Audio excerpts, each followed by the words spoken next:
তাদের কাছে রয়েছে, এখন উদ্ধার করা হয়নি, সেগুলো আমরা উদ্ধারের চেষ্টা করব।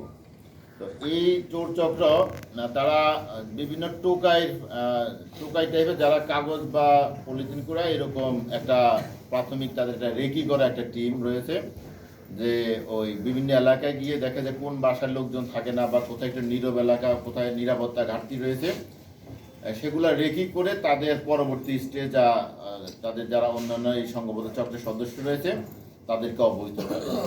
এবং ওই ঘটনার দিনও আগের দিন পুরা চোর চক্রের 6 জন সদস্য আমিরাবাগ হাউজিংয়ের এখানে গিয়ে তারা রেকি করেছিল, এবং কিভাবে তারা কাজটি করতে পারে সেই সংক্রান্ত বিষয়ে তারা এখানে পরিদর্শন করে এসেছে। এবং রাত্রিবেলায় তারা সেখানে গিয়ে তাদের যে সমস্ত ঘর ভাঙার সরঞ্জামাদি এবং বিভিন্ন টেকনিক্যাল যন্ত্রপাতি সেগুলো নিয়ে গৃহ ভেঙে সেখান থেকে এই উল্লেখিত পরিমাণ, যেটা আমরা আপনাদেরকে প্রেস রিলিজে দেব, স্বর্ণালঙ্কার অন্যান্য সম্পদ লুট করেছিল। তো এই আসামিগণ ইতিপূর্ব কয়েকবার পুলিশের কাছে গ্রেপ্তার হয়েছিল, কিন্তু তারা খুব বেশি দিন জেলখানায় থাকে না, অল্প কিছুদিনের মধ্যে আবার বেরিয়ে সে ধরনের কাজে জড়িয়ে পড়ে। তো এবার এই যে 6 জন আসামি, তাদেরকে অনুসন্ধানে তাদেরকে যখন গ্রেপ্তার করা হলো, জিজ্ঞাসাবাদে তাদের কাছ থেকে বেশ কিছু অস্ত্রশস্ত্র উদ্ধার হয়েছে, বেশ কিছু চাকু ছোড়া সহ এবং একটি আগ্নেয়াস্ত্র উদ্ধার হয়েছে এবং গুলি উদ্ধার হয়েছে। এই সংক্রান্ত বিষয়ে আরও 2টি মামলা রুজু হয়েছে সদরঘাট থানায়। আর আমরা আজকে যে চকবাজার থানার যে মূলত যে মামলাটাকে তদন্ত করতে গিয়ে আমাদের একজন চৌকস কর্মকর্তা সাব ইন্সপেক্টর অর্ণব বড়ুরা সদরঘাট থানার আমাদের বাড়ি পুলিশ বক্সের তিনি পানের আইসি, এবং আমাদের অতিরিক্ত উপপুলিশ কমিশনার দক্ষিণ নোবেল চাকমা, আমাদের কোতোয়ালি জোনের সিনিয়র সহকারী পুলিশ কমিশনার অতুল চক্রবর্তী সহ অফিসার ইনচার্জ সদরঘাট থানা, এবং পুরো একটা টিম আমাদের অফিসাররা যারা তারা কিন্তু অনেক কষ্ট করে এবং দেশের বিভিন্ন স্থানে অভিযান চালিয়ে, এবং এখন আমাদের একটা টিম দেশের কোনো একটি কৌশল অবলম্বন করে।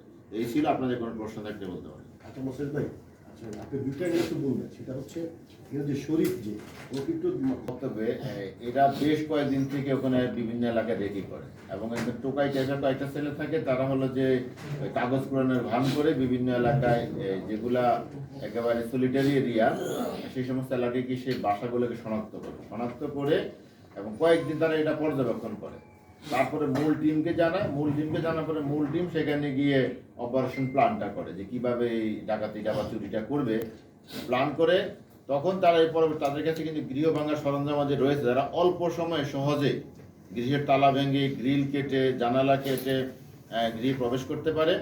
এমনকি তাদের প্রস্তুতিও থাকে, যদি গৃহে কেউ থাকেও তাহলে তাকে আঘাত করে অথবা তাকে বিভিন্নভাবে কৌশলে পরাস্ত করে তারা এই চুরিটা করবে, এই ধরনের প্রস্তুতি তাদের রয়েছে। এবং আমাদের কাছে সেটা স্বীকার আমার প্রশ্ন এটা পাইলাম না যে ওই বাসার ওই রুমে এত বড় স্বর্ণ আছে, এটা ওইটা কেন জানে না, কত বড় আছে তারা ছিল না, এটা একটা কাকতালীয়। ওখানে কি আছে সেখানে যদি কিছু নাও থাকতো তাও তারা ঢুকতো, যেহেতু দেখেছে ওখানে নিরাপত্তা ঘাটতি রয়েছে। এরিয়াটা তো আসলে খুবই সিকিউরিটি এরিয়া। এখানে তো সিকিউরিটি আমিরাবাগে ওখানে কিন্তু তাদের আছে, নিজস্ব সিকিউরিটি রয়েছে। যেই বাসাটা চুরি হয়েছে সেই বাসাটা হচ্ছে কিন্তু মানে মূল সিকিউরিটি যারা দায়িত্ব নেয় তাদের দৃষ্টির আড়ালে এক পাশে পাহাড়ের সাইডে, এবং সেখানে কিন্তু থাকে না। আর আমরা শহরের অনেকগুলা মানে বেশ কিছু সিসি ক্যামেরা আমরা চেক করেছি, চেক করার ফলে তাদেরকে কিন্তু যেহেতু রাত্রিকালীন সময় ওভাবে ডিটেক্ট করা যায় নাই, তবে আমরা কিছু লোক সম্বন্ধে ধারণা করেছি, এবং ইতিপূর্বে যারা এই ধরনের ঘটনার সাথে জড়িত তাদের সাথে আমরা মিলিয়ে দেখেছি। এবং এই ঘটনায় মোট 2টি সিএনজি এবং এটা প্রাইভেট কার, অর্থাৎ এরা এই যানবাহনগুলো ব্যবহার করে কাজ করে, এবং সেগুলো আমাদের নজরাধীন রয়েছে।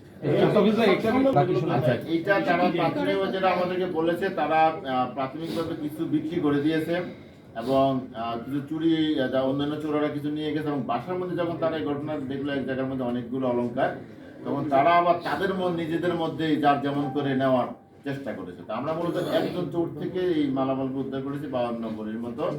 সে আমাদেরকে জিজ্ঞাসাবাদে দেখেছে সে এক জায়গায় একটা মাটি গর্ত করে সেখানে লুকিয়ে রেখেছিল, সেখান থেকে তার দেখানো মতে উদ্ধার করা।